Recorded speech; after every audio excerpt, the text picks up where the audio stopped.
पोटली के चावलों में भगवान घुमा घुमा करके सुशीला के आंसू खोज रहे हैं और सुशीला के वे प्रेम पूरी अश्रु जब सुदामा जी महाराज की उस पोटली में भगवान गोविंद के कर कमल को स्पर्श हुए, भगवान भाव विभोर हो गए।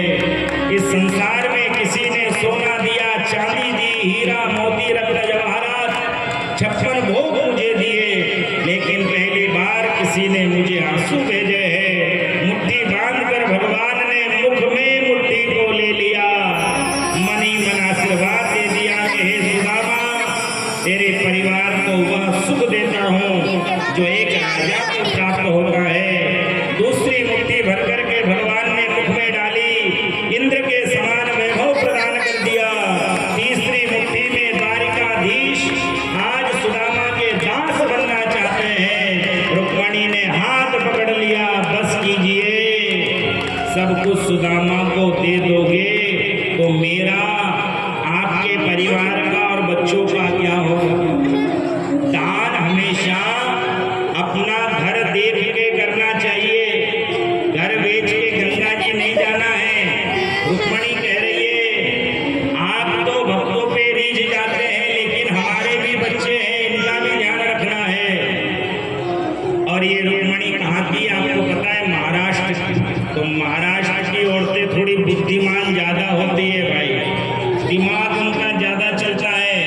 अपनी तो बेचारी सोचती रह जाती है, तब तक महाराष्ट्र वाली काम करके चली जाती है। तो आज रुक्मणी ने भगवान को दास बनने से बचाया। रात भर मित्रों की चर्चा हुई। भोर काल में सुदामा जी महाराज पूजन पाठ संध्या वंदन से निवृत्त हुए। कहने लगे, मित्र जाना पड़ेगा, तुम्हारी भौजाई बच्चे सब अकेले हैं, तेरी कृपा से खूब आनंद हुआ। भगवान ने रोका नहीं और सुदामा जी महाराज चल पड़े। रुक्मणी ने कहा कि आपके मित्र हैं, 2-4 दिन रोक लेते ना।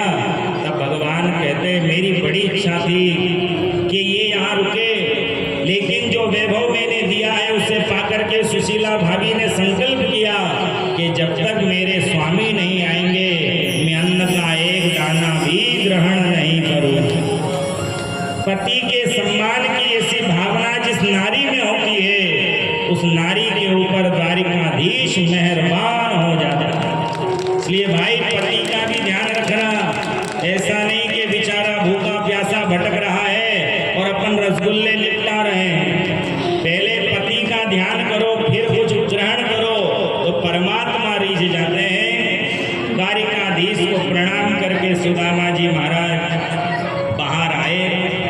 सारे नगर वासियों ने दंडवत प्रणाम किया। सुदामा जी ने कहा कि भैया मुझे क्यों प्रणाम करते हो?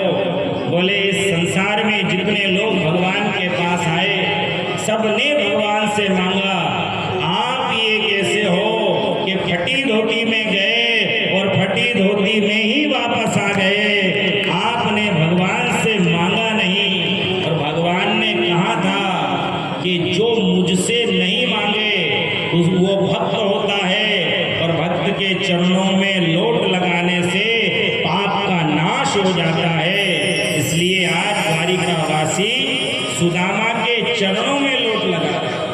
भगवान से यदि हम कुछ मांग लें, वो सौदा होता है। हम व्यापारी बन गए, 5 लड्डू चढ़ाएंगे, छोरा दे दो, 10 नारियल चढ़ाएंगे, ये काम करवा दो। हम तो सौदागर हो गए, रिश्वत दे रहे भगवान को।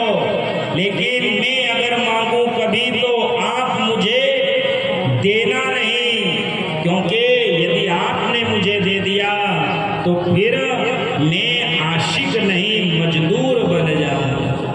भगवान के लिए हम कुछ करें और भगवान से मांग ले तो हम फिर सेवक नहीं हैं, हम सौदागर हैं। और सौदागरों के चरणों की रज से कल्याण नहीं होता, सेवकों की रज से कल्याण होता। सुदामा नहीं मानते हैं, लेकिन क्या दिया ये तो भगवान जानते हैं। आगे पोरबंदर पहुंचते हैं, जहाँ झोपड़ी थी। झोपड़ी की जगह महल देख करके सुदामा की आंखें फटी रह गई। 16 श्रृंगार करके सुशीला जी दौड़ लगाती है, सुदामा के चरणों में दंडवत प्रणाम करती है। धन्य है आपकी तपस्या, धन्य है भगवान द्वारिकाधीश कि आज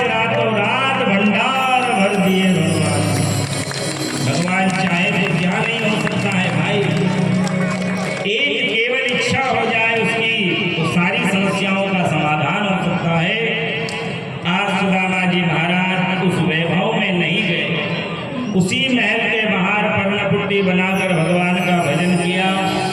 आगे एक सुंदर प्रसंग आता है जिसमें भगवान अपने पूरे परिवार से मिलने के लिए समुद्र के तट पर आए। प्रभास क्षेत्र में सोमनाथ वाली जगह सारी रानियां भगवान की सिंहासन पर बैठी है, भगवान बैठे हैं, यादव मिलने आए। नंद बाबा ने, यशोदा मैया ने राधा जी को कहा, हमें बड़ी इच्छा है कृष्ण से मिलने की, एक बार कृष्ण का दर्शन कराओगी? और राधा से यदि कोई प्रार्थना करे तो कृष्ण का दर्शन चुटकियों में होता है, इसलिए कहते राधे राधे रटो चले आएंगे बिहारी। और आज तो राधा लेके आई, हाथ पकड़ लिया नंद बाबा का, हाथ पकड़ लिया यशोदा का। बूढ़े हो गए नंद बाबा, बूढ़ी हो गई यशोदा, आंखों से दिखाई नहीं देता, शरीर साथ नहीं देता, लेकिन उस प्रभास क्षेत्र में राधा के साथ नंद यशोदा आए। भगवान ने अपनी सारी रानियों की ओर नजर दौड़ाई, एक रानी भी खड़ी होकर के ना तो यशोदा को संभालती है ना नंद बाबा को संभालती है, और राधा नंद और यशोदा का सहारा बनी हुई है। तब कृष्ण ने निर्णय किया, हे राधा, तुझसे मैंने संबंध नहीं बनाया, फिर भी तूने संबंध को निभा करके मेरे बूढ़े माँ बाप की सेवा की है। मैं घोषणा करता हूँ कि संसार में मेरी पूजा इन रानियों के साथ नहीं, हे राधा तेरे साथ में मेरी पूजा हो। इसलिए राधा की पूजा कृष्ण के साथ होती है। मंदिर कृष्ण रुक्मणी का नहीं है, मंदिर सत्यभामा कृष्ण का नहीं है, मंदिर जाम्बवती और कृष्ण का नहीं है, मंदिर किसके हैं? राधा और कृष्ण के। कृष्ण कहते हैं कि नारी यदि सास ससुर की सेवा करे तो मैं उसे संसार में सम्मान प्रदान करा देता हूँ। राधा ने संबंध को निभाया, कृष्ण प्रेम के संबंध को निभाया, और भगवान के माता पिता को अंत तक राधा ने संभाला। इसी से रीझ कर भगवान ने वरदान दिया कि संसार तेरे साथ में मेरी पूजा करेगा, इसलिए राधा की कृष्ण के साथ पूजा हो। 16,108 रानियां एक के साथ भी भगवान मंदिर में नहीं बैठते, राधा के साथ बैठते। ये शिक्षा आपको लेनी। आगे कई प्रकार की लीलाएं हुई, भगवान के वंश का विस्तार हुआ, और भगवान के वंशजों को लगा हमारे वंश में तो कृष्ण का अवतार हुआ है। सबके अंदर अहंकार आया, और उसी अहंकार के कारण पूरे यादव वंश का भगवान ने ही दुर्वासा जी के श्राप से समन कराया।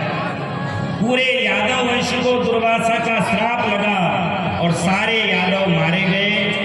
अंत में सारी लीलाओं को समाप्त करके भगवान ने उद्धव जी को उपदेश किया कि मैं इस संसार का परित्याग कर रहा हूँ, और जब मैं इस संसार में नहीं रहूँगा तो मेरी शक्ति भागवत महापुराण में रहेगी, जिसे अपनी किसी भी समस्या का समाधान करना है वो भागवत भगवान के सामने आके प्रणाम कर ले।